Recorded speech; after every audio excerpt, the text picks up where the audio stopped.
Devices such as laptops, mobile phones, iPads, and mice had their batteries removed as panic and chaos erupted at Lebanon airport. The moment the first message from Hezbollah's leader was transmitted to the pager, it blinked, and a sudden explosion followed. Syria published a report alleging that the United States had prior knowledge of Israel's bombing. The operation was entirely orchestrated by Israel's elite 8200 intelligence unit. Meanwhile, police in Wayanad, Kerala, launched an investigation when the name Rinson Jose surfaced. Allegedly, his firm was linked to 1.6 million euros in the pager bombing. Reports suggest he planted an explosive in a dock and smuggled it into Hezbollah's camp, intending to target the entire group. The Israeli spy is closer than you think, right in your hands. Smartphones, they claim, act as Israeli agents. On October 7, 2023, Hamas carried out an attack on Israel that shocked the world. Israel was unprepared for this assault but soon launched a large-scale retaliation against Hamas. On October 8, 2023, the day after Israel began its counterattack, Hezbollah, an ally of Hamas based in Lebanon, attacked Israel from the north. One of Hezbollah's heaviest attacks targeted Sheba Farms, a disputed area between Lebanon and Israel. Rockets and airstrikes followed in rapid succession.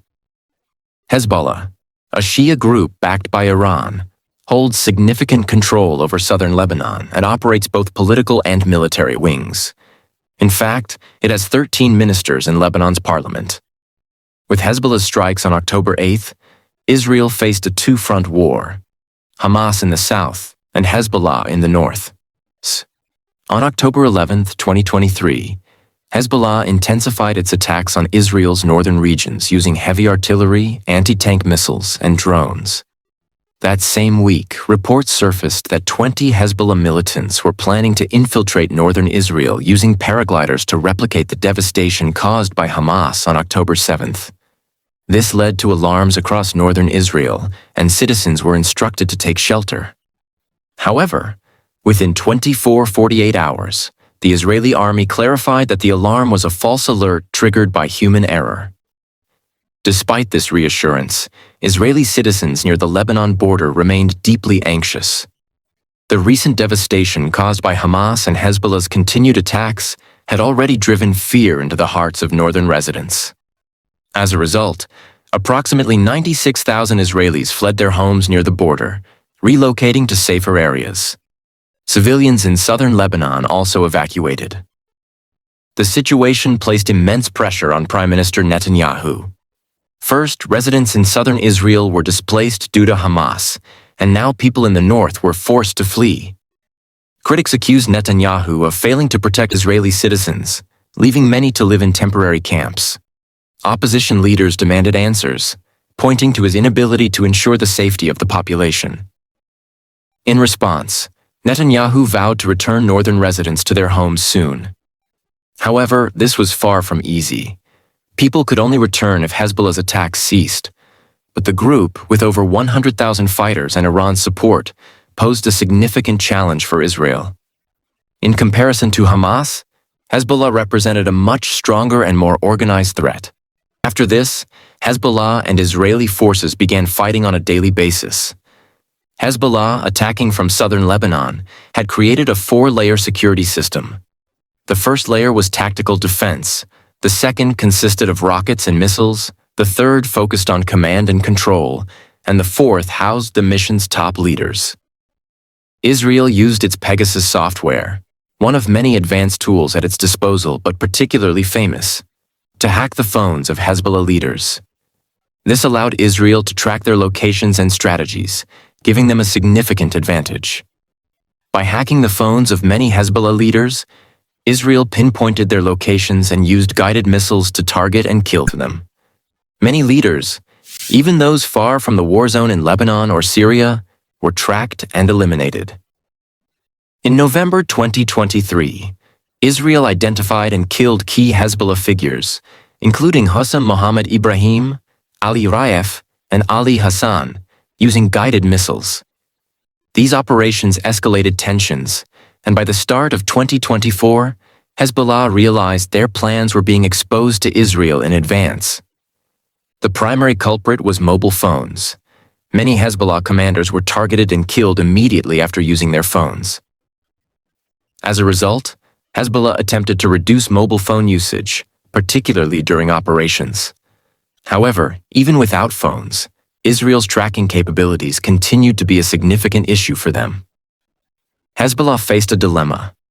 If they used phones, their plans would be intercepted, and if they didn't, coordinating operations and communication became a challenge. Gradually, they moved away from phones, adopting alternatives like handwritten letters. They also experimented with pagers, though not on a large scale, as only a few individuals used them for communication. In February 2024, after Hezbollah's leader Hassan Nasrallah appeared on TV and addressed the people, he said, "You ask me where the Israeli agents are. I'll tell you that the phone in your hands, in your wife's hands, in your children's hands." The entire video will be linked in the description. After Nasrallah's message, Hezbollah members, who used phones only when absolutely necessary and mostly relied on pagers, rapidly abandoned their phones and shifted to pagers. The reason was simple. Mobile phones connect to local towers, and if someone controls that tower, they can track every phone in the area. Mobile phones have GPS, Wi-Fi, internet, SIM cards, and IMEI numbers, all of which can be traced. But pagers work using RF radio frequency technology, like our regular radios, which makes them impossible to track. A pager provides one-way communication. Messages can be received but not sent. Advanced pagers may allow two-way communication, but common pagers do not. To send messages to hundreds or even thousands of pagers, a person uses a centralized service or computer, and the message is broadcast to all receivers. This is why, even with advanced technology today, many people with security concerns still use pagers. Hospitals and restaurants use pagers to send messages in bulk to staff for coordination. Recognizing this, Hezbollah decided to adopt pagers. This had been discussed for years, but after many of their members were killed and Nasrallah spoke publicly, Hezbollah began to act. By early March 2024, they started searching globally for companies to order pagers. They decided to buy 5,000 units, choosing the AR-924 model. And while Hezbollah was planning this, Israeli intelligence became aware. It spread that Hezbollah, which had wanted to switch to pagers for years, had now ordered them in bulk. Israel has a dedicated intelligence unit known as 8200 tasked with handling these threats. Israel's intelligence is divided into three parts, with 8200 specifically focused on this issue.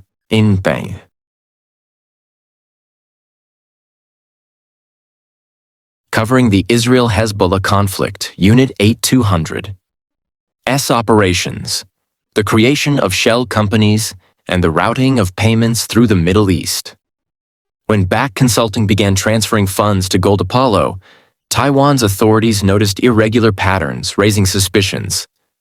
Taiwanese banks froze payments from BAC Consulting as part of an ongoing investigation. However, before the inquiry could reach a conclusion, Israel had already achieved its objective.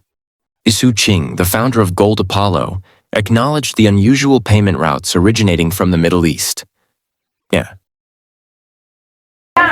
The owner of the Taiwanese company linked to the pagers was quick to distance himself and his company Gold Apollo from the attack. I am the chairman of Gold Apollo. I am here to explain to you today that we have established a long-term certification with BAC in the past 3 years. We have an agency cooperation relationship and a cooperation agreement. We license our company's trademark to them, and the products discovered in this explosion are not our products.